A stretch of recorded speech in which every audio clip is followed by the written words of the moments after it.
একটি সুন্দর সবুজ বন। সেখানে একটি ছোট্ট জলাশয়ের পাশে খড়কুটো দিয়ে তৈরি বাসায় মা হাঁস তার ৩ ছানাকে নিয়ে বাস করত। ছানাগুলো ছিল খুব চঞ্চল আর মা হাঁসটি ছিল অত্যন্ত সতর্ক। সে সবসময় তার ছানাদের আগলে রাখত। একদিন সকালে মা হাঁস তার ছানাদের নিয়ে বনের পথে হাঁটতে বের হল। সে ছানাদের শেখাচ্ছিল কিভাবে বিপদ থেকে বাঁচতে হয় এবং কিভাবে খাবার খুঁজতে হয়। তারা সবাই মিলে জলাশয়ে সাঁতার কাটল আর মনের সুখে কোয়াক কোয়াক করে ডাকল। মা হাঁস একটি ঝুড়িতে কিছু শস্যদানা সংগ্রহ করে আনল তার সন্তানদের খাওয়ানোর জন্য। ঠিক সেই সময় ঝোপের আড়াল থেকে ২টি ধূর্ত শেয়াল তাদের উপর নজর রাখছিল। হাঁসের ছানাগুলোকে দেখে তাদের জিভে জল চলে এল। হঠাৎ শেয়াল দুটি তাদের উপর ঝাঁপিয়ে এল। ২টি ভয়ঙ্কর কালো প্যান্থার চিতাবাঘ গর্জন করতে করতে বেরিয়ে এল।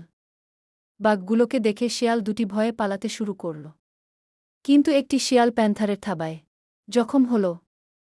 অন্য শেয়ালটি তাকে ফেলে পালিয়ে গেল।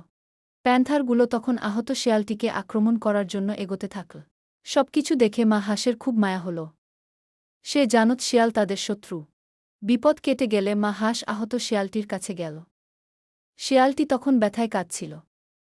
মা হাঁস তার সংগ্রহ করা খাবার থেকে কিছু খাবার শেয়ালটিকে দিল এবং তাকে একটি গাছের খোরলে আশ্রয় দিল। শেয়ালটি অবাক হয়ে গেল।